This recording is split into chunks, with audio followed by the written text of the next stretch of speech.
Dun, dun! And we're finally live. Hey, it's Wednesday, February 7th, and this is the February 7th edition of Live and Unscripted with your host, Jennifer Saunders and Leah spelled Ligia. Ligia. Tell me, Leah. I go by Leah, but it's spelled in a Spanish way because I was born in a Spanish country, but it's actually not Spanish. I was it's say, Greek. is it really Spanish? It's not. We found out like years ago it was actually Greek. So, but I was always told just go by Leah, but they never changed my spelling. So I get Ligia, Ligiga, Luigi, all sorts of variations of that. So I just say my name is Leah, spelled Ligia. I love it. I love it. I'm glad I don't have to say my name is Jennifer, spelled Jennifer. That would be something. I never thought of it that way. Right? It's like cute right here, but not. It doesn't feel as cute right here.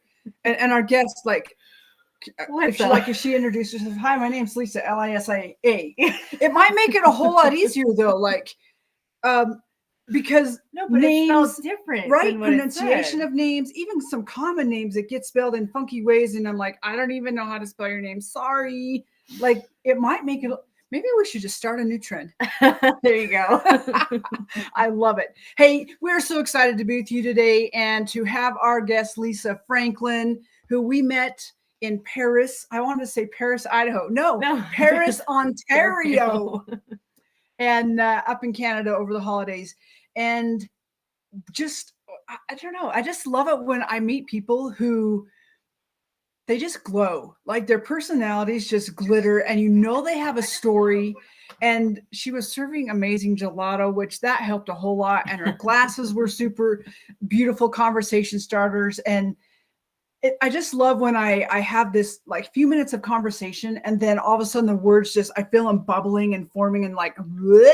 Hey, do you want to come be in a conversation? So Lisa's one of those guests. We actually met two in this cute little shop, and so we're excited to bring Lisa today, and in a few weeks, we're hoping to be able to schedule the other guest. If you are new to Live and Unscripted, welcome. We want to welcome you if you are from our The Righteous Rebels Facebook group. Also, if you're watching us from maybe it's my personal page or the YouTube channel or LinkedIn, we say welcome, welcome, welcome. And if you're not a part of The Righteous Rebels Facebook group, there is a page. It is ours, but we do everything through the group. Head on over, join the group. We want to invite you to share your magic and your uniqueness and your rebel with our community and our family. So thank you. Thank you for sharing your time with us. We know it's valuable. We know that there's probably 50 other things you could be doing, and that you share your time and your energy with us means a lot. So thank you. That was a lot. That was a lot. Did I say that in one breath? It felt like it. Yeah, definitely. I get excited. Yeah. I get excited about bringing people together, about showing our uniqueness, about helping people really come home to themselves through podcasts like this, and introducing fun guests, and also through things like this, which is our Revelations Journal. This is the first project that Lee and I did together a little over a year ago. It's an incredible journal. And the front of it says, unpack the mountains they were meant to climb, not to carry. So this is a fun little process where you can, there's blank pages, there's prompts, there's lots of fun stuff. You can order that on Amazon. We'll put it in the comments. Other fun things that are available is Leah's first book, Living with Dirty Glasses. It's a good one. Do you want to share just a little bit about that? It's been 2 years actually this month, last month that book came out. And it's really just about shifting our perspectives and how long I had carried dirty glasses in regards to, family or situations, or just that really inhibited my own healing, and just shifting perspective and seeing our mutual humanity. So I love it. Yeah. I love it. We'll hit the river trip afterwards. Yeah. So for now, let's get started. But we love to start with breathing. One more thing before we go there. This is a program of inspiration. It's led by inspiration. We'll have one question to start off with for our guest, and then we really do let inspiration be the guide.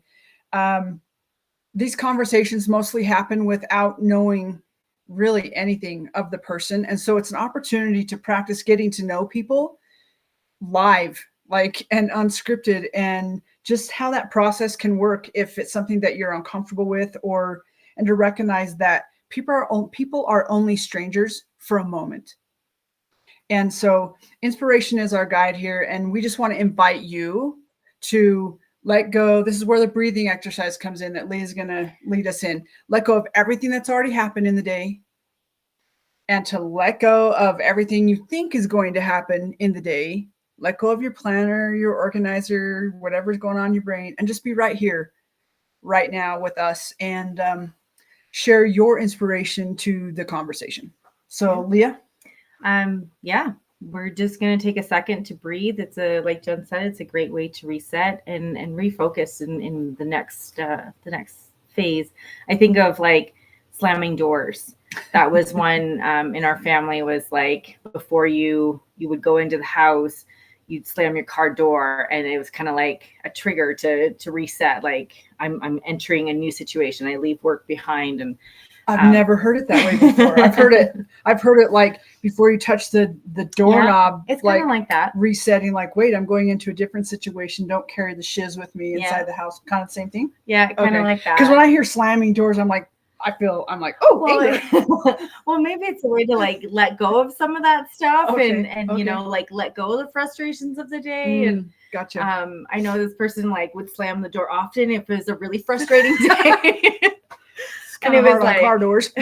Kind of, but it was a way to reset and breathe again. So I'm just going to invite you to, you can close your eyes or downward gaze.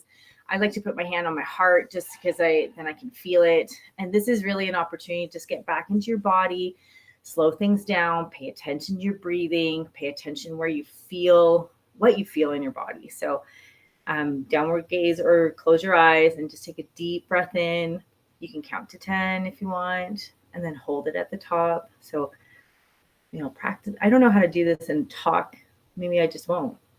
So count to 10, hold it for 10.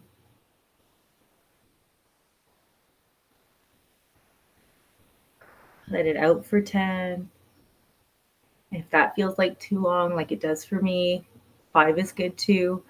The point is just to pay attention. Let your breath come in through your lungs, feel it fill your lungs, fill your belly, feel the breath go down to your toes, wiggle your toes just to make sure it gets down right to the bottoms, and then bring the breath back out. You can do it on your own.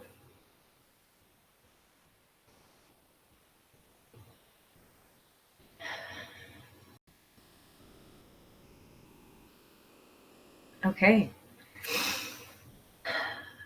How you feel, Jen?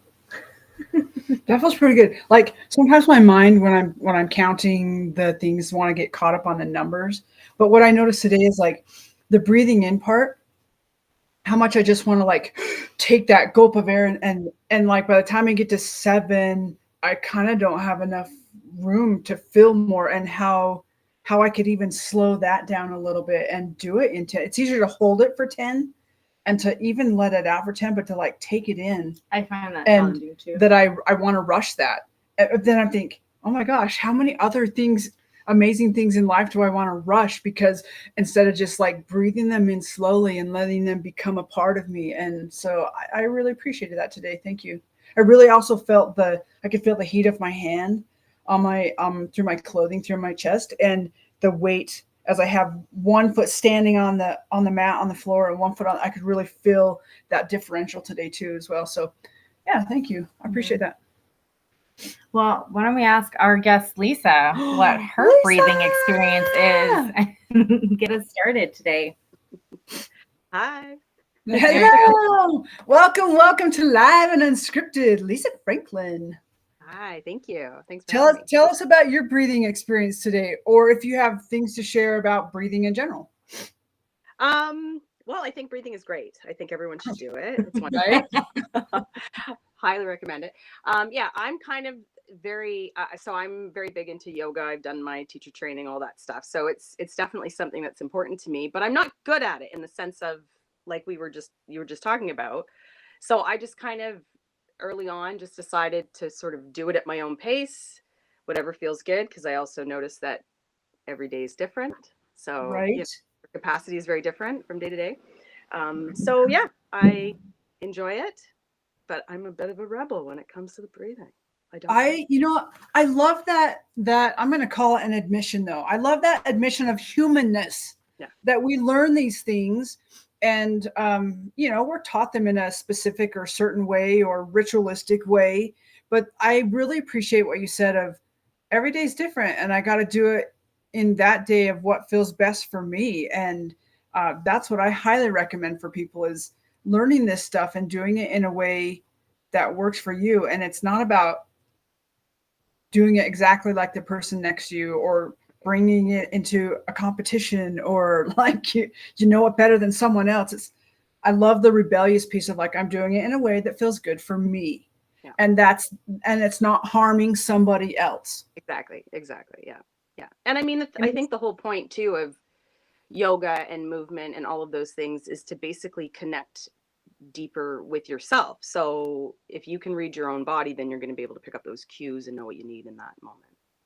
Right. I love it. What were you going to say? I was just going to say like how it makes me want to ask you, like, where did you have the confidence or even just like the recognition that you need to do it differently than how it's prescribed or how you were taught? Mm-hmm.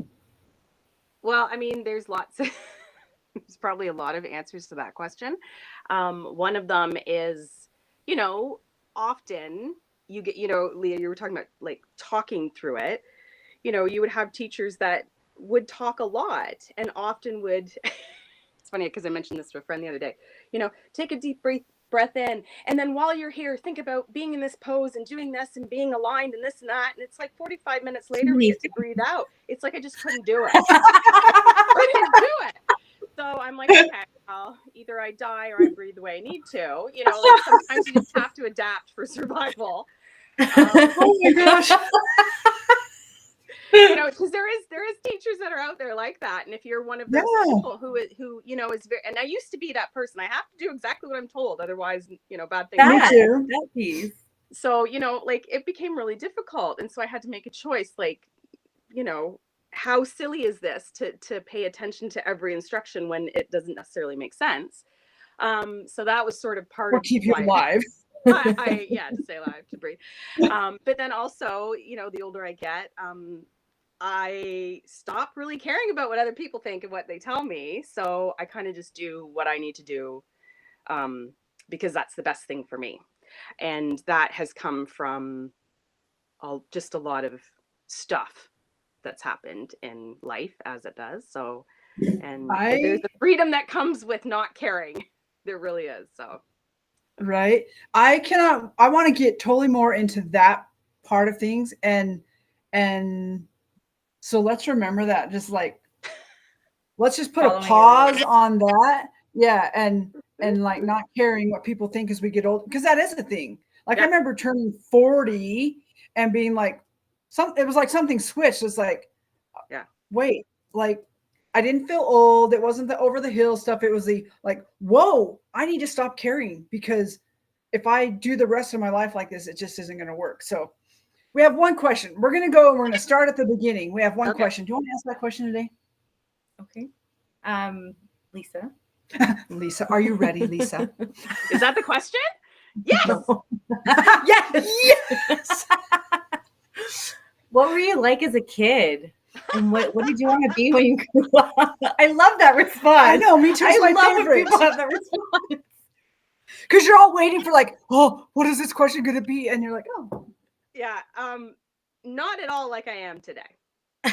Oh my gosh. Do tell completely more. Different.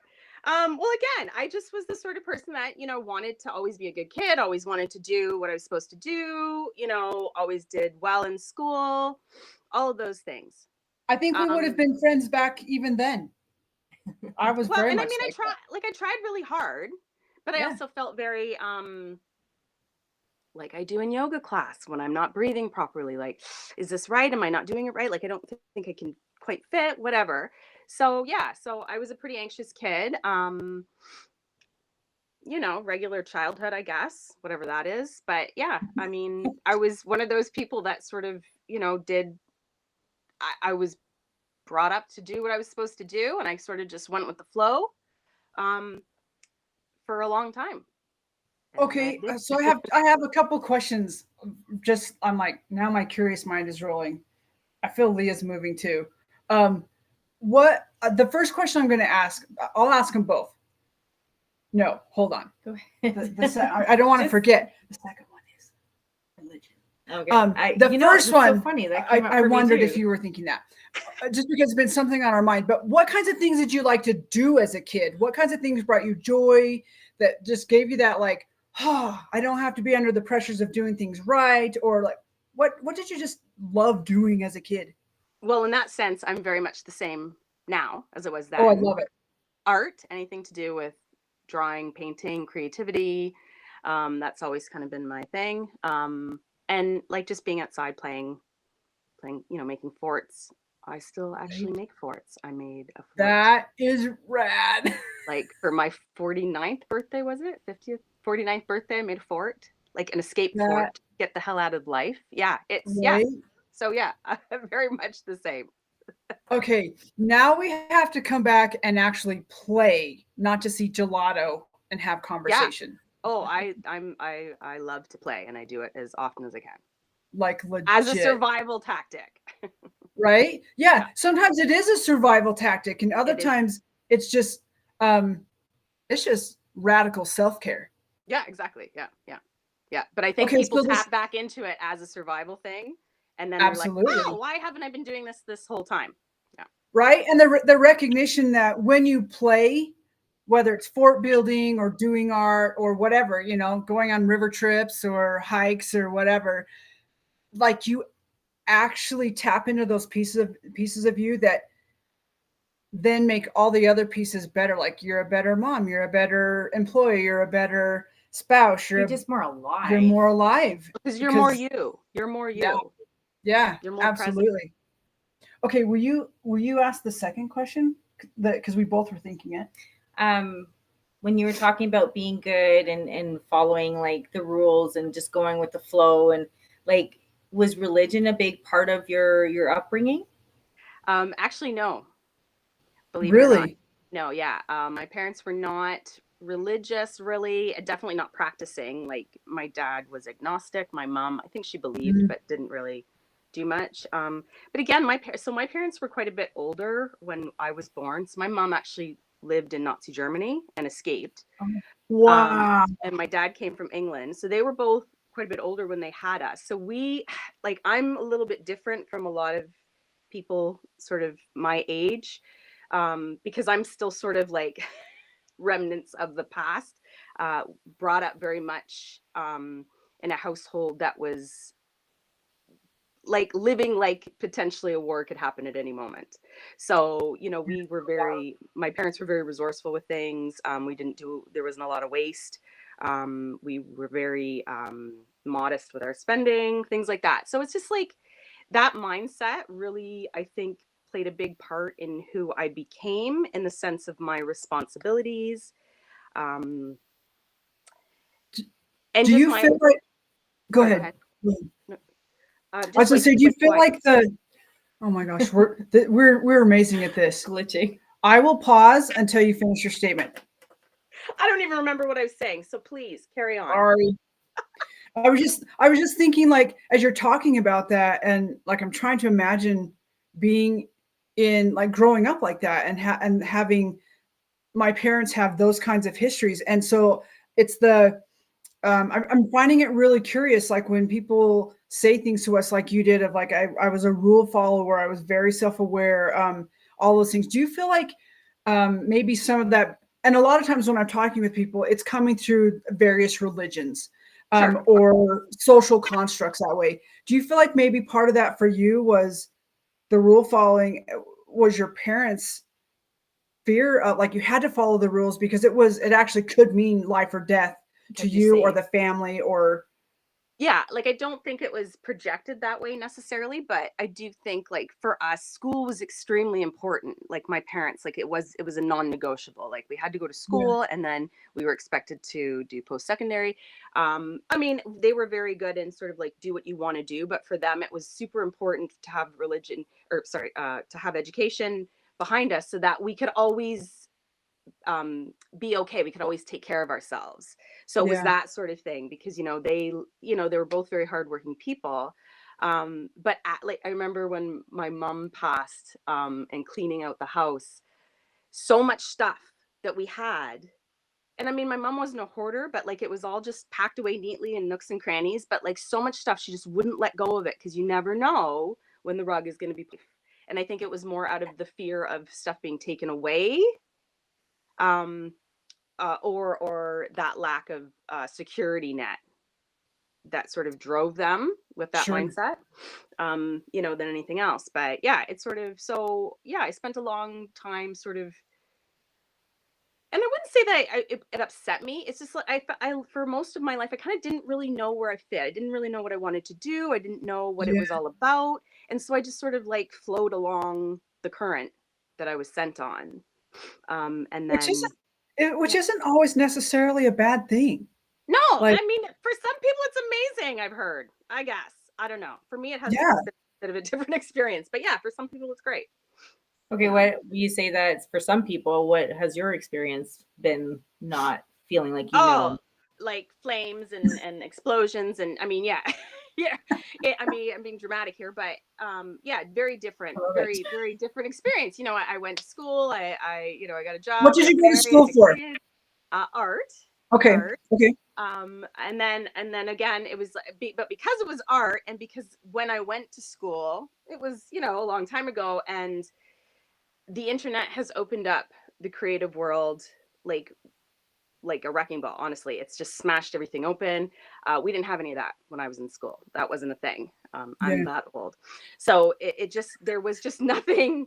It just I was able to go to school, which was amazing, and I really loved the experience, but like it didn't really sort of launch me into a career by any means.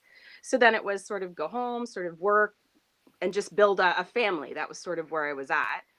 And that didn't work out the way it was supposed to either, for a couple Do of reasons. most things, Not in my experience, no, but very rarely.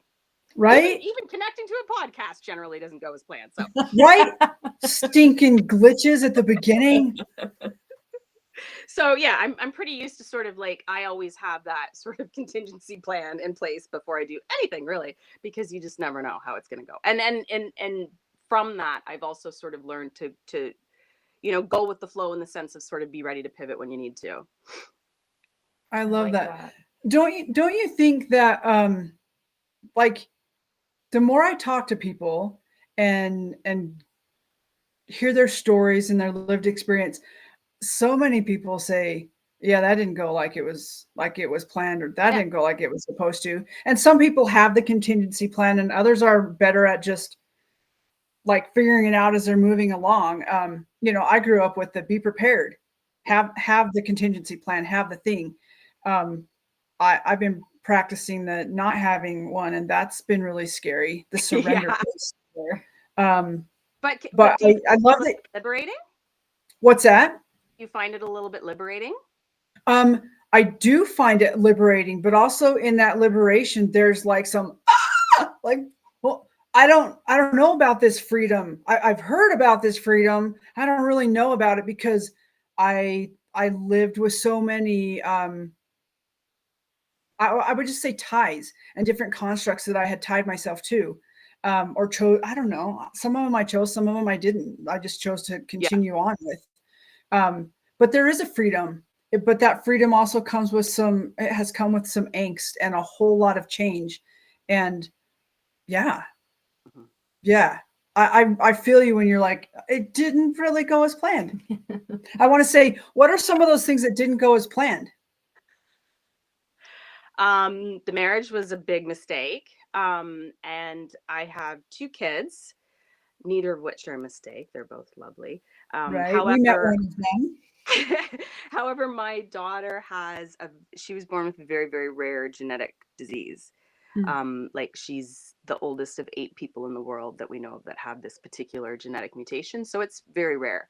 And Wow. that has really, really ultimately sort of shaped um, life from that point forward for me. Sure. And then also continues to shape it as we go forward. It is a degenerative disease.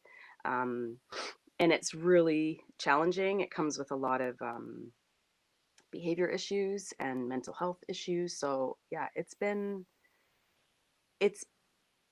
upended everything that I had expected. It upended everything that I had planned, and really has upended the way that I look at the world. It really has. And yet you are so vibrant and joyful and just you're such a beacon of light. Like legit. Seriously. Well, if you had met me like a year and a half before, it might have been different. Like it's so I'm sort of on the upswing of like a rebirth. It's so what's happened to me recently Hi, is me too. we're all new here. Yeah, right. My daughter actually she moved out of the house last March, full time. So this is the first time Wow. that I've been with. So she also just turned 24. So this is That, just a that very brings its own angst, I would imagine. Just like, oh oh, oh my gosh, I can't even explain. So just sort of the Reader's Digest condensed version. Her behaviors were so extreme that basically the police wouldn't take her, the hospital wouldn't take her anymore, because there was no. She basically has lesions on her brain, and so we never know what we're gonna get. sure. And so her cycles, like she would always sort of have behavior in cycles. Those cycles became smaller and smaller and smaller, and then it was just my son and I probably spent the last couple of years basically locked in our rooms. So this has been a really significant shift. Um, and what I've been struggling with recently is everything's, oh my gosh, she's out of the house, that's great for you, like she's in a good place, she's being taken care of. We're starting to try and repair our relationship because this has taken a huge toll on us. Sure. Yeah, as it will. Yeah, so people are like, oh great, she's out of the house, everything must be amazing, and it's like, it's not, because I mean It's that freedom piece. it Like, is, but what happens in that space is all of a sudden all of the stuff that you haven't dealt with because you haven't had time to deal with comes rushing in, and you're also left. It's a huge slam to go from the person who is responsible for someone 24/7, because she has cognitive wise, she's like a 6-year-old, 7-year-old. So she was in many ways independent, but in many ways still need a lot of care. Yeah. So like now all of a sudden there's just nothing, and I'm freaking out. Like I don't know what to do with myself. I don't know how to right? regulate. Like the stress.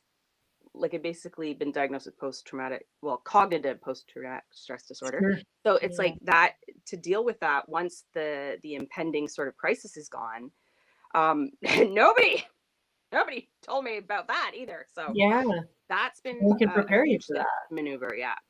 So help us understand, I'm listening to you and I'm just kind of imagining what that could feel like or some of the things that you would experience. Are you willing to share with us, like, what are some of those, like, because in a sense there's freedom, but in that freedom you're like, I don't even know how to handle this, or like you say, all these things come rushing in, or the emotions are now free to do what they need to. What are some of those things for you? Because there's going to be somebody who listens who maybe not understand it in the way you're experiencing it, but will be like, whoa, I get this, lady. And what are some of those things? Can you paint a picture for us so that we understand, like I understand? I will, and I'm happy to do that because I think it's just not talked about enough. I Uh, agree. and this is the thing. It's this whole, because of course, um, when we're dealing with crisis and trauma, we also have situations where we have to just be normal. So one of the reasons that I'm doing very well right now is because of the mill, where I met you two. That community that I've built there, the people that I've met, serve. This is the thing. Like I'm 51 years old and I sell gelato. Like who cares? And it's good gelato. But this is the thing. Like, to me, that makes me really happy, because like the amount of joy that I can bring people just by slapping some ice cream into a cup for them, it's so simple, but to me that's enough. Um, because when you come from a place where, like, I've always been a glass is half full kind of person, just that's just the way that I'm wired. So, again, you get used to sort of dealing with things. Something would happen, you'd sort of like have a temper tantrum, brush yourself off, get back at it, right? You get back up. So whereas in the last few years, things have gotten so bad that I had lost that hope. Like, I had lost that spark of, it's going to be okay, you're going to get through it. I had lost that. Was So there a when you're moment in that that, you felt that? oh yeah, Yeah. there was a number of moments where it was just like, I described it like, it wasn't like I wanted to commit suicide, but what I wanted to do was just like not be here anymore. Oh my gosh. Okay. I can't say that I'm really happy that you just said that, but I'm happy you just said that, Yeah. because I experience and recently have experienced those moments of like, I have I have no desire to leave this planet. Like, I love being here, and I even love the challenging stuff. But like, sometimes in hard moments, it'll run through my mind like, hey, there's this as an option. Sure. And it always takes me back, like, what is that? And while I was hiking the other day, I thought, it's not that I want to die, but it's that piece inside me that no longer works, that needs to die off. Like, that's got to come to some kind of completion and in healing, and remove itself from my body. I mean, it's not that I want to be gone, but that piece is ready to be gone. And I don't know, when you said that just really struck me, like, whoa, it's not about wanting to leave this planet. And maybe for me, it's just more of healing. And I said it out loud. I'm like, what is this piece that's ready to be healed, that actually I don't know that it wants to die off, but it needs to die off, and so that I can Tired. move forward. Yeah, absolutely. Like, those pieces, we have pieces of ourselves that are just tired and they can't do it anymore. And I think some of it comes from, like, I've been extremely lucky in the sense that I have a huge support system. Like, I've got great friends, and I'm been very lucky that I am smart enough how to like figure out how to get to resources, and then from those resources often build more and more resources. So I'm lucky in that sense. Not everybody's that lucky.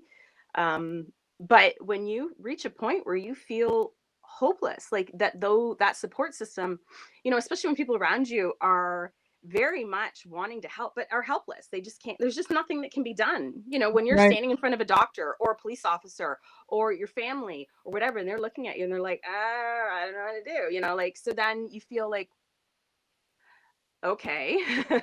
How am I going to How get through can I this? escape this? Yeah. That's a huge piece to experience, and I think we all do experience that in different gradients throughout life. I do too. I do And too. and I think for me, what was happening is, it was just the, like, how quickly stuff was coming and how quickly it was happening. Like, so much was happening all at once, I couldn't get my bearings about me. Whereas, in life, generally, you get hit with something and then you have that moment to sort of process and whatever. But without those moments to process, it really takes from you. It really saps that energy, and it depletes you. So, and one of the very difficult things is too, when you feel like that and you tell somebody else, they kind of go into panic mode. So it's also, you have to be careful who you Yes. talk to about this. And that's a lot of, Yes.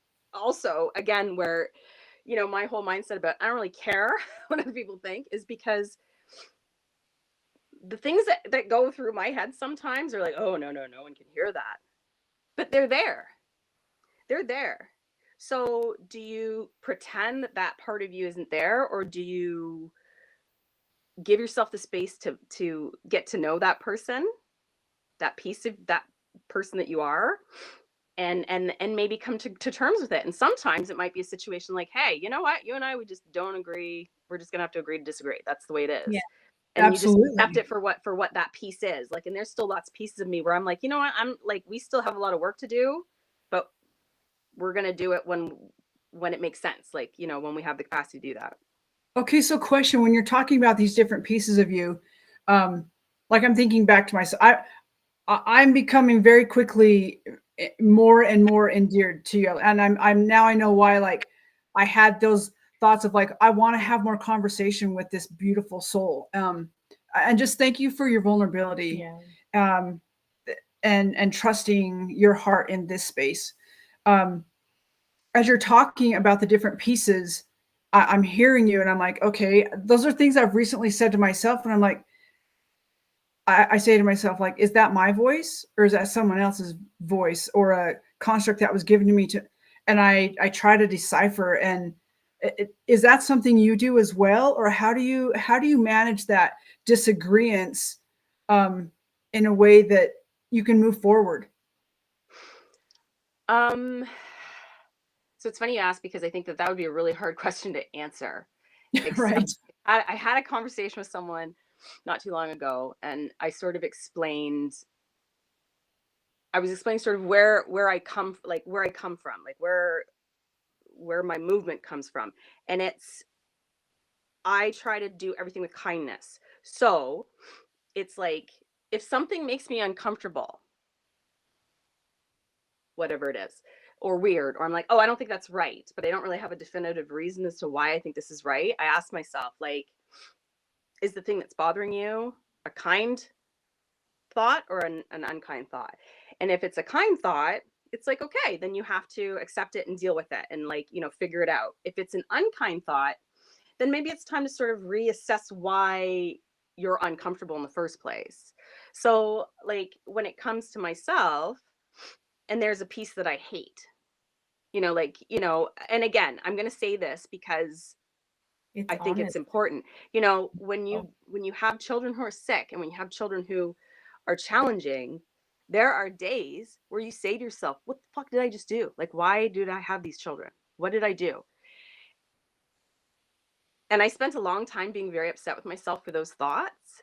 But it's Sure. also like, again, take a step back. What would someone else think if they were looking inside at what I'm dealing with? Right. You Well, and know, it's if so someone didn't human. have kids, they'd be like, no way, that's not happening. You know, so it's important for me to give myself that empathy and understand that that's just part of the whole thing. And I also too, I also liken it to like yin and yang, and there's this mindset called wabi sabi, and it's about like basically, you know, like I everything. actually heard about it. Yeah. So like, to me, you can't have the beauty without the crap. You can't have, you know, all of the good stuff without the bad. And so for me, part of it also too is, you know, we talk about joy and play and how important all that stuff is. I think that I have a better capacity now to experience joy and to experience play and to experience and to have new connections come into my life because of the extremity of the pain and the chaos that I've dealt with.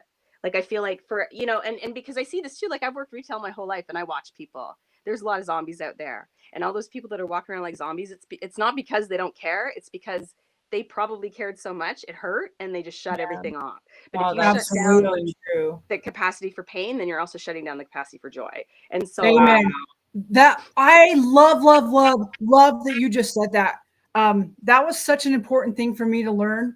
I probably started learning that concept, oh my gosh, 13, 15 years ago, that we think we're shutting down one or two emotions when the reality is it doesn't work like that.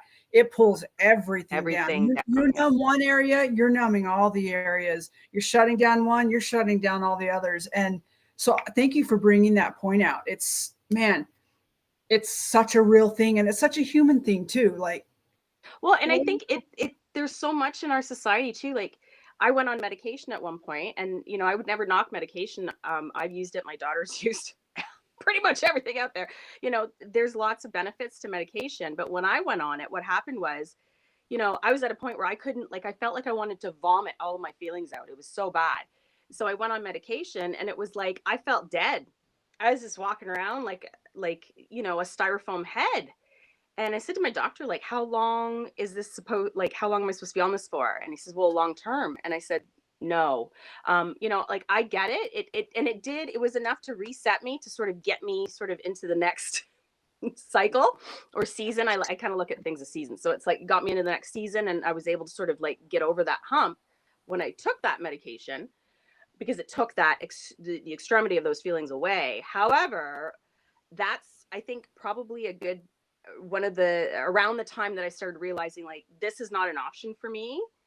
I mean, I could potentially go through a number of medications to see if they help me, and I'm sure there's one out there that would probably fit better, but more accessible to me and something that I would rather do is get the fuck outside. I would rather, go and sit in the trees. I I'm would like, you're rather speaking our language. I bring home rocks, I paint them. Like it's so stupid, but it's fun and it's cathartic and it's all of those things. Like I would rather do those things to just go out and play, snowshoeing, whatever. Like it doesn't matter. Just to be outside and doing those things is much more beneficial for me. The difference is I don't necessarily do that every single day like I would take a pill. Right. As much Yeah. as I would like to, it doesn't Right. always work that way. And so when I'm feeling extra, extra, extra low, it's like, oh, how long has it been since I've done the things that I enjoy doing? Yeah. Just for That's the fun. really good recognition, though, and to recognize that it really doesn't take that long to step, even if you just step outside for 60 seconds or 2 minutes, just Yeah. that stepping outside with the intention to just go, Changes your breathing. like, and then when you say you recognize like, oh my gosh, I really got to get out. Like that's beautiful recognition. You had some thoughts? You had mentioned painting rocks, and I have your Instagram pulled up, and I was Which curious. is the frayed fox. Yes. Well, the Frayed. underscore Yeah, I'll frayed put it in the underscore comments. fox. But We'll make sure people see it. Thank you. I'd love to know where art plays into your life, and how does art play into your life? Let's start there. I don't want to put thoughts into your answer. Well, again, it's the sort of thing that like when I was a kid, I was big into it. I went to school for it. And then it sort of, when I was real lifing, it sort of got put on a shelf. Okay, I wanted to ask you that. Like, was there a time that you didn't do it? So I'm glad that you brought that up, because I find it so common, especially as a mom, that you're, like you said, you're real lifing it. I love that you quoted that. Before we go on, can I just pause really quickly and say, I love you, baby brother. Thanks for the compliment on my page. I know this is a topic that he will understand, and he does understand and appreciate. So thanks, Taylor, for the I love yous. Sorry, where were we? How art. Oh, art. Yes. Yeah. Yeah. So I was big into it, and then, started real lifing, and it just sort of got put on a shelf. And then I think that I'm trying to think of when I even started doing it again. Probably after I split with my ex. I think that became, moving into my own little home. First time I had been, because I kind of went from school, like from home to school, right on to being married, or to move in with my ex-husband. So I never really had a space of my own other than when I was at residence. So to move into my home, and it was like, okay, now I can kind of do whatever I want. And that. Hold on, what is residence? School, is that school, college? Yeah, okay. Yeah. The dorm. Okay. Yeah. American, Canadian, some words I'm not quite sure of. That's okay. Yeah. So, I just started, I think at that point, because just the freedom, like again, here's like, it's an extremely painful situation to break up with your husband, I felt like I'm tearing my family apart. We're moving into this tiny, and like, it was tiny and it was little, but I loved it. And I thought, okay, like this is the benefit. I can crank the music as loud as I want. I can paint directly on the walls if I wanted to. And I did a painting right on the wall. Like, I think that was probably the first thing I'd done in forever. So, that became maybe even just sort of like a flag that represented that new life, that new season. Yeah. And then that became more prevalent. And then I started picking up jobs again. Like I would do little murals and things like that. So it became something that was enjoyable, and I was starting to make a little bit of money at it. And I've never really been, well, I shouldn't say that. I hustled for a long time. I was a hustler for a long, long time, in the sense of like not with my own business, but you know, you have the full-time job, you got the kids, you got the dog, you got all the stuff. Yeah. I danced for many years, so that was always part of it as well. So like there was all of these things that were happening. I was busy like all the time, I constantly. don't know anything about that. Yeah. I've never been like that. Whatever. And now, like again, through all of this stuff that's happened with my daughter, because my art basically became dependent on when I had time, which wasn't often, and when I had the energy, which wasn't often. But then so during that sort of time, I think it became a little bit of like a therapy for me. So sometimes I would have like an afternoon, the kids were at school, I didn't have anything to do, I was home by myself, and I would sit down, I would just paint, and I could fall into it, and like I had the time to fall into that creative flow. Yeah. And it would be so, and I remember, I don't know how many paintings I did, just like bawling my eyes out, because that for me, honestly, I find I meditated for 3 years every day, just like religiously, and I still suck at it so bad. But, and not that it wasn't beneficial, but I still never felt like I got it. I still never felt like I tapped into it. But when I do painting or creating or anything like that, or if I'm practicing like my ukulele, which I suck at, but I love doing it, dancing, any of those things, then I fall into it. And to me, that's the meditative state. That, or I try to engage all five of my senses. And that kind of like you're there, right? When everything's turned on. So the art really did become a bit of a meditative practice for me, I think. I love that you said that. That's what running became for me. I ran with questions, and I could get into that state that you're talking about through art.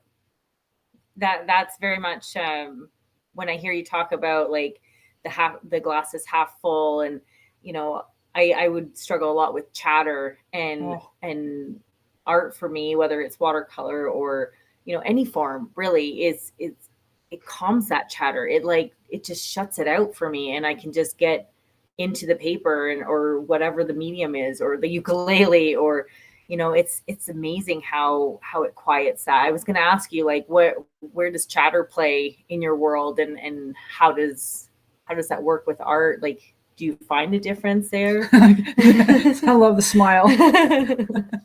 Well, again, it's funny that this is coming out, because I was just talking to somebody about this the other day. Like I said, you know, it sounds so cliche, but you hear about the tortured artist, and you know, I do think there's a little bit of truth to that. Like, I'm not saying that you can't be a good artist if you don't have a terrible life, but you know, there's something about, for me, when I'm in those moments and I'm painting, like the narrative never stops. Like for me anyway, it's always, the volume's always up. It's always there, it's always going.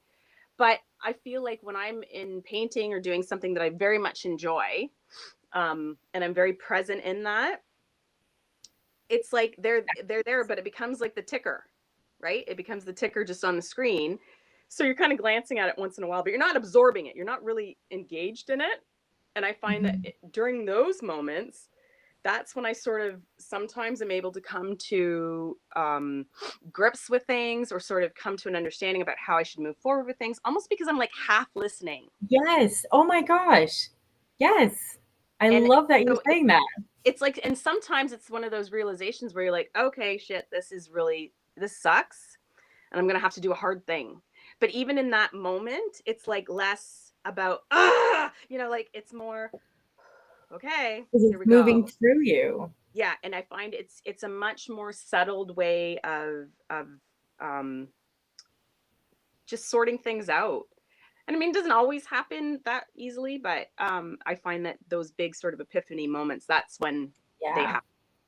Absolutely. I know I've felt that so many times in those moments, or like I don't know if they're like visions or daydreams or what, but like for me, they're both. Yeah, like it's in the process when I'm actively in a painting, and I'm lost in the paint. It's almost like my body's like doing whatever it's doing to put paint on paper, but like my mind is like in a whole different space. Like it's so surreal. So I love your that. heart is running the show, not your head. Right?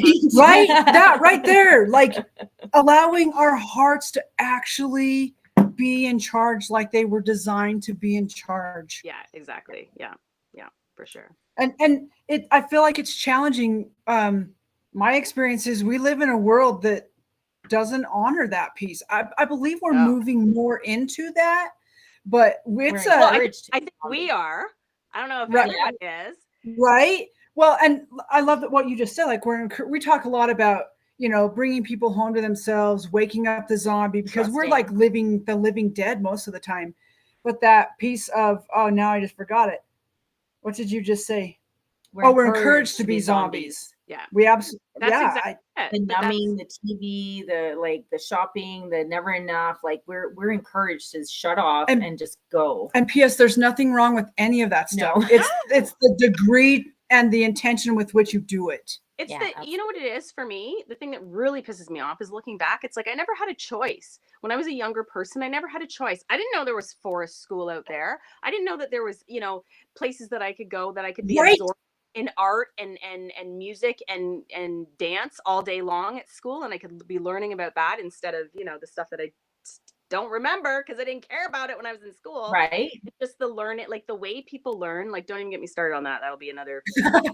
That's a different episode. The school systems, all that stuff. Like, I just felt like, again, you enter and you're funneled through this, this is the pipeline and you got to go this way. And to get out of that current and into a different creek and take it, I don't know, I'm mixing up all these analogies. I don't even know what I'm doing.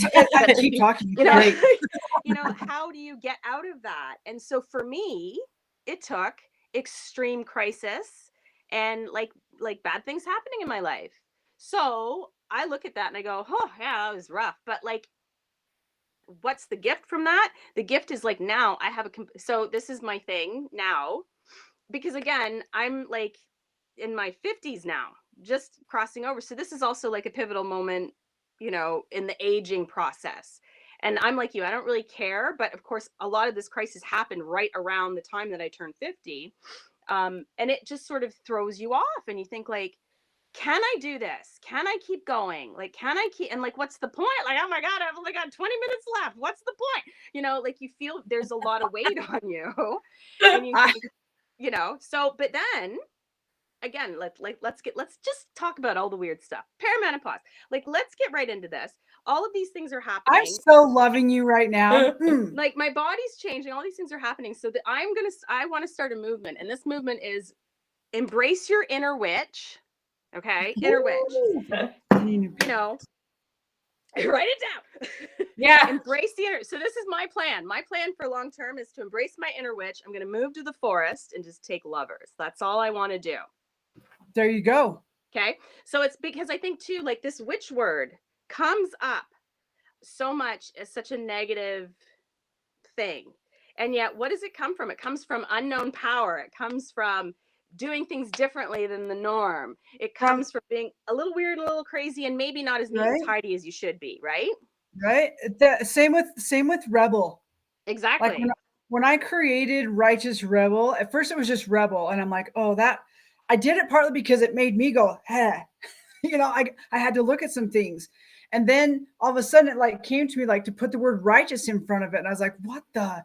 And I had a coach at the time and he's like, you can't do that. Like, that's going to really rub people. I'm like, I know, I think it's supposed to. Yeah. But it's about your own rightness.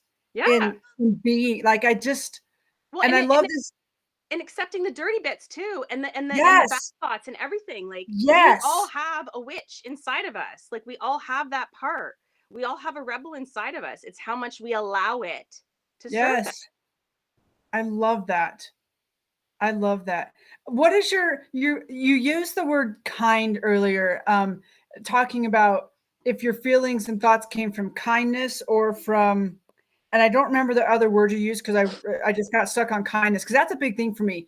And I wanted to ask, like, comfort. What does kindness? Yeah, comfort. What does kindness mean to you? What is kind? Well, I think it's everything. I mean, I think if we did one shift, if we could do one thing today across the world to shift things, I think it would be like teaching how to be kind. And it could be as simple as like, again, getting little kids to learn how to meditate. Because if you can't sit with yourself for 5 minutes, bad things are going to happen. Like, it's only a matter of time. If you can't sit with Yeah. your own self for that amount of time, it's because you're avoiding it. And so if we can teach that tool, because it's just like a muscle, it's just like an exercise, anything else, right? If we can teach that tool early on, because that, to me, like, again, the kindness is like, you're asking yourself, what's the kind thing to do in this situation? You know, I meet someone, maybe I'm not aligned with what they do or who they are or how they look. What is the way to move forward in this? Like, is it their problem or is it my problem? Is my discomfort my problem or their problem? And that's for me where the kindness comes in. If I can say it's not their problem, like they're not doing anything to me, then it's my problem. And that means that I have to check my kindness. You know, you have to, Yeah. so to me, that's where it's like the simple solution. Because I think that everything, it's not that simple, but I think that things get monetized and things like there's always metrics to everything, right? Right. I used to tell people, I don't like metrics. I like people. Yeah, I train exactly. people, not metrics. And I think as a society, like, I remember when I was, you know, because I worked as a manager, I sold wine for many years. So it's like, you know, we had all these things and they would do the disc surveys and they'd want to find out what your personality is. And like, the only reason they want to find out what your personality is and the things that you're strongest at is so that they can shift you to be better at everything. And it's like, that's not how we're wired. There's a reason that I'm good at some things and you're good at other things. There's a reason for that. Those are strengths. The fact that I'm not good at something doesn't make it weak. It's not that I'm a bad person, it's that I have other skill sets. And so again, that's where the kindness, I think, is easy to sort of say, hey, that person isn't necessarily really great at that, but they're amazing at this. So Yeah. who cares? Like, it's you know, meeting everybody where they're at. I love that. Yeah. I love that piece of building people up and not expecting them to be the whole ball of wax, but to be really Right. good at the ball that they are good at. Yeah. And Like, encouraging we that. can't all be amazing. We can't, I mean, let me backpedal. We are all amazing. No. We can't all be perfect. And honestly, let's just take a moment to think about that. What kind of a world would this be if we were all perfect? Frankly, I would not want to be here because I think it would be boring as hell. Kind of boring. Yeah. You know? Yeah. Absolutely. Like, Roller what would that coasters are for a reason. Right. Right. And the fact that we have so many differences and everybody is so different, like, how I was thinking about we were talking about the word like neurotypical or neurodivergent, and you think, shouldn't that be the norm, that we are all wired differently? Like, our brains are all different. Shouldn't the neurodivergent shouldn't that be the norm? And then the Right. people who are like just doing exactly what they're told to do, that to me almost seems like a tumor. That type of mindset, like, we have to all be exactly the same. Yeah. It's one of the reasons why I really don't like social media. I'm not on a lot of platforms because it's like, it's the same thing everywhere you go. Everyone's exactly the same. It's all the same. It's like, I'm like, I could so go off on this and I'm going to refrain. We'll save that for a conversation for another day, but Yeah, we definitely have you back because I want to know I'm like- more about your art, and we're running out of time. But I would love for you to. I'd love to ask what is it about the fox, and why is it the frayed fox? well, and you have she has a specific piece of Oh, art pulled up that I'm now intrigued with. I'm like, did you have a specific Oh, question what is about it? that, Leah? this Or- one catches my attention. One, because my daughter loves snails, and two, because there's an egg as the shell, which is it just kind of blows my mind, and I'd love to know a little bit more about that. But like, So they're first, all beautiful pieces, right? But You guys seriously go to the link in the comments to look at the frayed fox on Instagram. But your first question, like, how come the frayed fox? Like, what does that mean to you? There is quite a few Foxes. yeah. So pages. I have a little bit of a thing with foxes. I just think they're beautiful. And then also, one of my very favorite books is The Underpainter.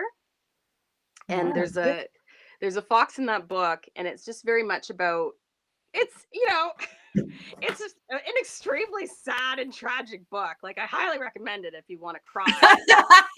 It's amazing. But it's this, I don't know, like, and again, there's that tortured artist bit of me, I guess. It's like about unrequited love and just like that expectation and this constant push and pull. But it was like the fox in the story played almost like the fox got it. And I just thought, they're just like quiet and sly and yet wise, and They figure it out. Yeah. they Like, move. Yeah. and and they're just beautiful. And I just think, they kind of get a bad rap sometimes, again, like the witches do and things like that. And I'm just afraid all the time. Like, I'm just always like, all the time. So it just made sense to me. And they're just such amazing.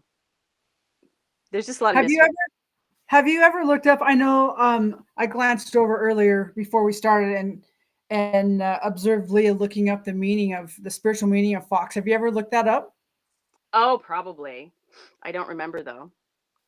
Me either. I was just curious if like that has any kind of meaning to you. Yeah, I try to be careful with stuff like that because I think it's really important to, like, I live very close to a residential school here in town, like a few blocks away. And I don't know if you're familiar with sort of what happened with the residential schools here in Canada, but a I'm lot of the assuming, is that like the reservations Yeah. here? Or yeah, okay. so the Indigenous people, they took the Yes. children from them, put them in these Yes. residential. And so for me, it's really important that, because it's very, like, you see people a lot of times jumping onto the, oh, my spirit animal and things like that. And Right. you know, Right. I understand that that's a thing, but I don't think that that's necessarily a thing that is my thing. Yeah. I So I find it curious more than yeah, like anything. so Like yeah, what can be put to it, and like how does it feel for me? I just was curious.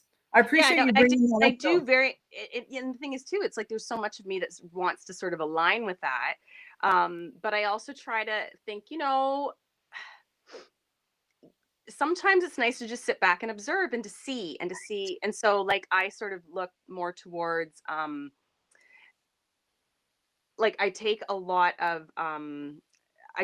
of care and look into sort of the indigenous practices and how they Oh, treat the that's cool. land and Yeah. how, things like that. I think that's so important. And we learn so much. Like, I'm very much like a nerd in the sense of wanting, I don't know enough, but I want to learn more about mushrooms and trees and all this stuff. So, like, there's just lots of stuff that I think, like, the animals themselves, the foxes, the birds, all that stuff, they guide me in that sense. They're always a big part of my life, and definitely connected in a spiritual sort of way. But like, I feel a little more comfortable just doing it from a distance, sort of thing, if Yeah, that no, makes I love that piece. So, because again, it's that you're doing it in a way that feels good for you. sense. Someone else may not be as free inside themselves to like come up with what that meaning is on their own, or to observe it from it. Right. It works to be a little more tied to what's given or as an option. But I love that again. It's like I'm doing it in a way that it works for me, and that you bring in the indigenous pieces of it. I think those Yeah. pieces are beautiful. Well, and I think because, like, this is such a huge thing in, like, especially because I'm living in it. I mean, Yeah, we all are, whether we're aware of it or not. But just that, like, I think that, like, there's so many other people out there that have the capacity to teach me. I can just say, hey, this and that, and whatever, because I think it. But I think it's important to really always take wisdom from others too. And agreed. often, and to be quite honest, I'm more interested in hearing wisdom from people who have been through a lot of stuff, or have a lot of history dealing with, Yes. because I just think that, not that I ever begrudge anybody from having living a life where you've been spoon fed and everything's come to you. That's great, but that's just not everyone's experience. And I find that, you learn in the ship There, and in the And you there's can a also relate. Like yeah. it yeah, connects you to people on a different level and lets you remind you, oh my gosh, I'm not alone. yeah. And just some of the stuff that you brought today is like, oh my gosh, like we've gotten to experience that in different ways, but that we can share that sentiment, that feeling. Okay, let's talk about the picture that Leah brought up. The snail with the egg as its shell. It's so intriguing to It me. is. Well, it's so cute. So I feel bad because that is not necessarily as magical as you may think it is. I No. actually, I mean, it was magical. So I drew that. I don't even remember. Is there a year on there? That was a long time ago. I did. 2018. Okay, so that would have been at my cousin's place. And this is another one of those joyful things. So my cousin is like a musical savant. He's very good. And he does or did these jam nights. And so we would go to this, little townhouse, and it would be jammed wall to wall with people and instruments and amps and speakers and mics and you name it. Like there's no room for anything. And the people like me who aren't really musically inclined, but really love music, there's a bag of shakers that goes around for everybody. Yeah. That's awesome. It's amazing. It's amazing. So, and sometimes there's a few people, sometimes it's a house full. Like, it's just so much fun. So one of those evenings I was there, and, again, I suck at music. So I was just drawing, and I don't know, like, there's not much like, I'm like, what's not magical about that? That story is cool in itself. but I don't know where the egg came from, and I don't know where the snail came from. It just happened. Like I just sometimes see things in my head, and then they just come out. So I'm sure that the music helped channeling that weirdness, but yeah.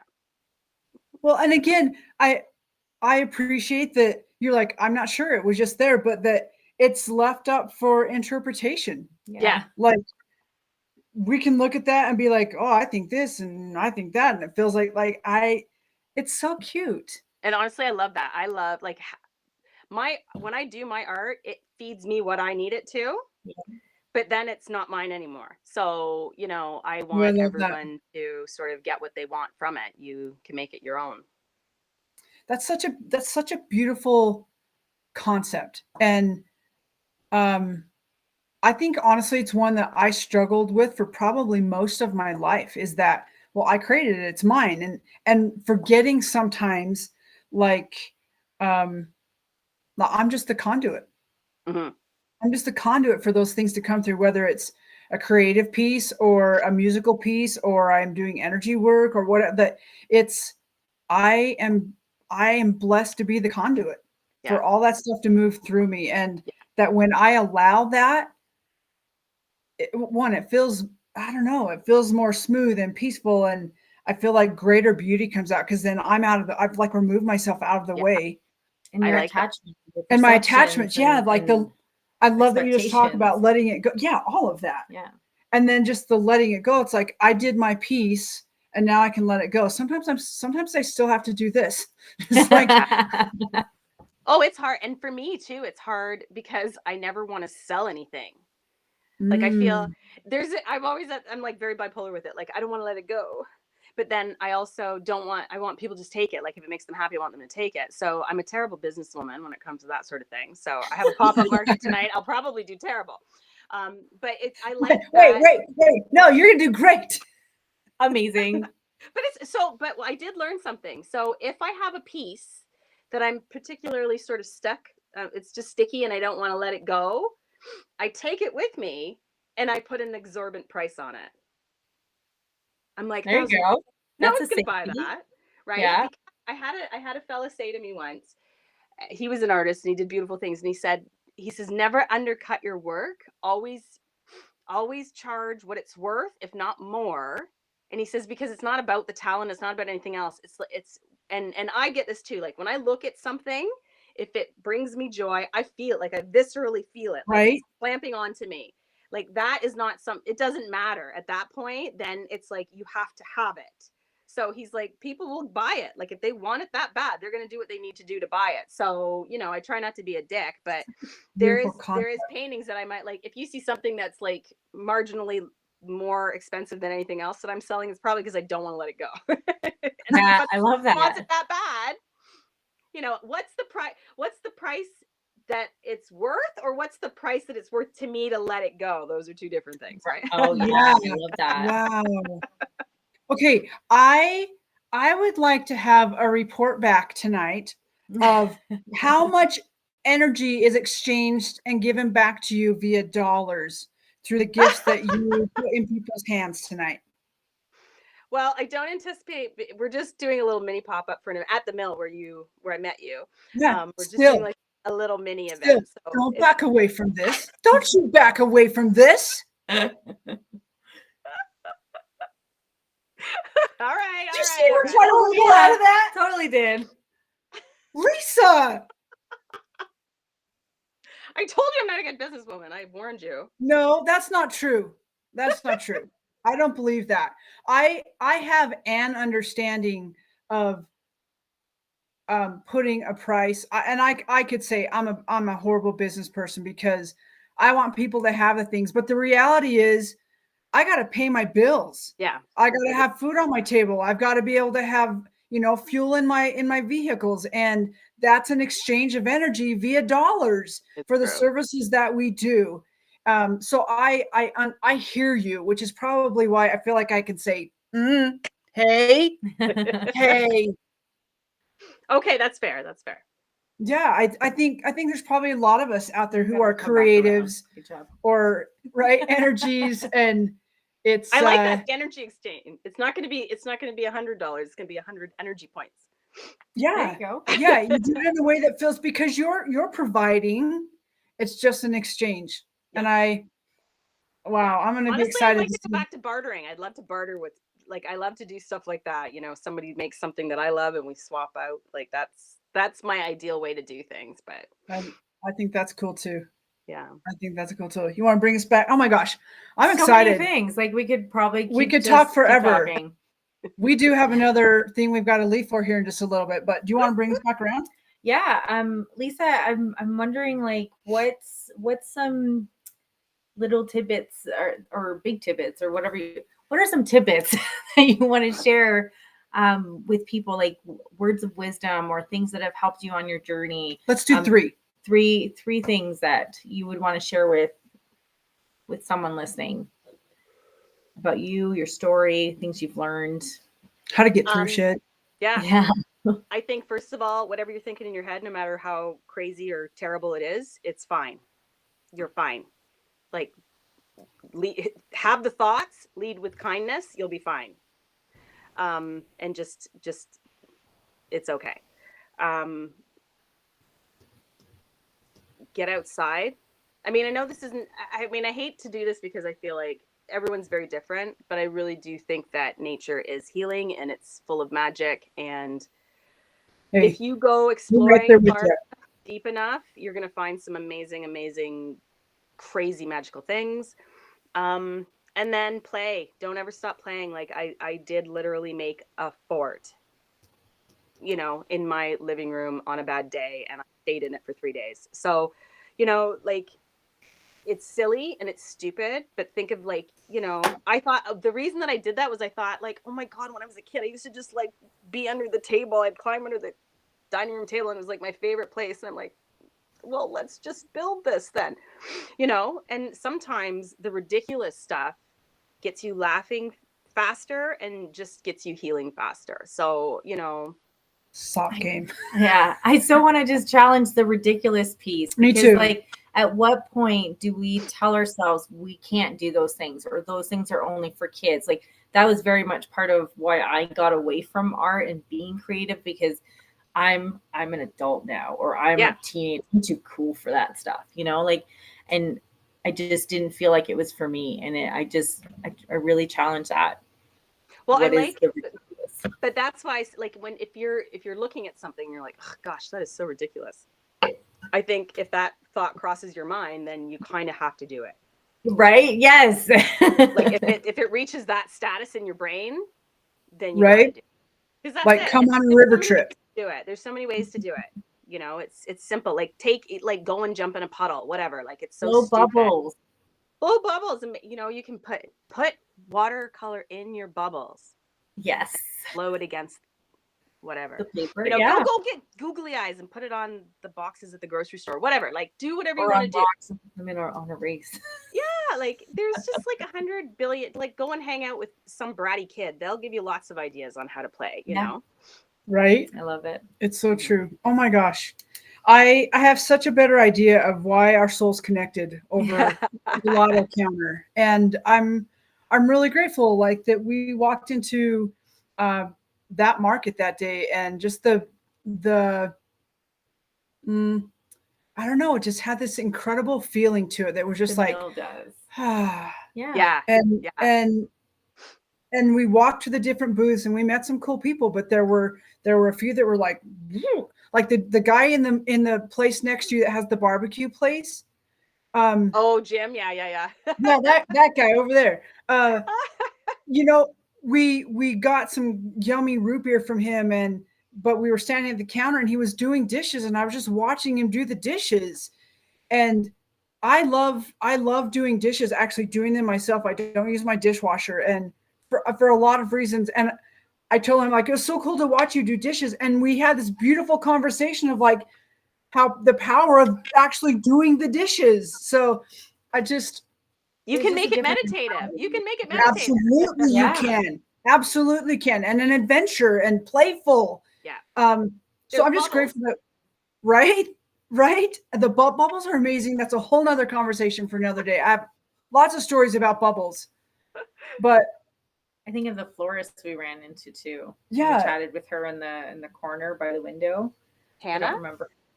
Yeah, Yeah. I think so. She's Probably. lovely. Oh, that's the thing. Everyone there is so amazing. And I think you met Erin too at the Bird and Bee. Yes. It's Yeah. amazing. Like, this is the thing. I stumbled across this, like, I don't know what it is, this vortex of amazing.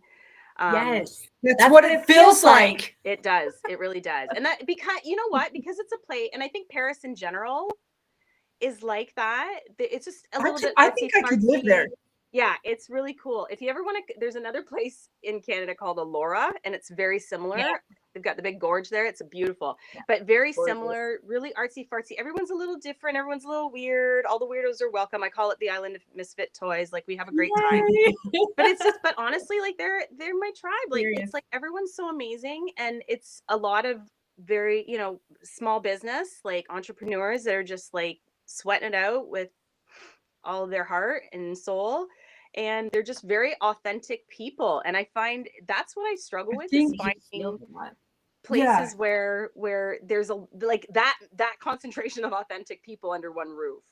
I think that's what you just put a pin in or thumb on what you walk through the door. It's very palpable. Like, you know, the whole cut it with a knife, like you are absorbed. It's like you step into this the vortex. That's exactly what it was. And honestly, I didn't want to leave it. And so I'm just grateful that we got to have the conversation with you. I really look forward to more, talking more about art. We got to have a conversation sometime about your glasses, because that's one of the things that drew us to you. And other than just your brightness. So thank you for being a bright soul, in spite of, and maybe because of, the things that you've experienced, and 100%. how you, how you've allowed them. I would be very boring, guaranteed.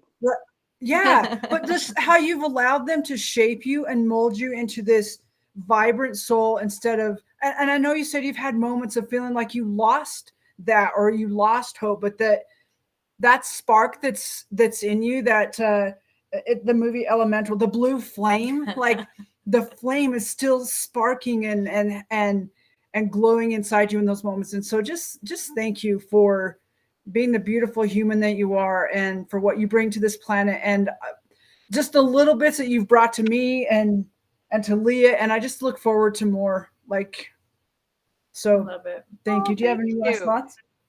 Oh my gosh, you're welcome. Go ahead. I felt like when because you had come in the day before, and we had chatted, and you said, oh yeah, we'll be back for the gelato, and you didn't come back. And I was like, oh, that's too bad they didn't come back, because I was really enjoying our conversation. So when you came in the next day, I was like, oh, great. And it's just so, like, how lucky are we that we get to wander around this big ball and just, like, bump into, like you said, like these flames, these people that are, like, really tuned into themselves, or trying to figure it out. And just noticing the other people who are too. I think that in itself is a huge gift. And I do think once you start sort of really sort of not giving a crap about what other people think, the universe sort of sends people like that your way. They, you know, I feel like just landing at the mill, like when I was like, no, I'm never going to work retail again. I'm done. I've paid my dues. And then when the job came up, I'm like, oh, I don't think I'm going to go there, because it's just such a, and I'm so glad I did, because it's just such a place where it really does bring people together. And just how serendipitous that we were able to meet and connect. This is wonderful. And I'd love to chat again if you guys are interested. Let's do it. We'll just find times, like, we'll just create some Zooms so that we can continue down this path and see where it takes us, and also with our audience. Last thoughts? I'm just grateful that we got to connect, and I look forward to seeing more of your art and understanding more of that journey. Gosh. And a huge thank you to you, our audience today, whether you've watched us live or you're watching on replay. Again, whether it's Facebook or YouTube or LinkedIn, just thank you. If you, again, are not a part of our The Righteous Rebels Facebook group, head on over and click the join button. We do have the page, but you'll want to go to the group and actually click the button, ask to join. We'll let you in because we know you have a special kind of magic that we want to share and celebrate as well. So head on over to therighteousrebels.com to find where we house the live and unscripteds. You'll also find information on our river trip for our lovely women rebels out there in August. It's August 14th through 20th. Surviving life and leadership. Surviving life and leadership. And you know what? It's about play, but it's also about all the things we talked about today. But because we're short on time, just head over, check it out, reach out if you got questions, and we will just look forward to seeing you on another episode of Live and Unscripted next week, which would be February. I don't know. You tell me. I don't have a calendar in front of me anymore. 14. 14 7 days. What? We can do it on Valentine's Day? What? Yeah. I love it. I love it. All right. Remember, be bold, Be brave. be a rebel. We'll see you soon. Take care.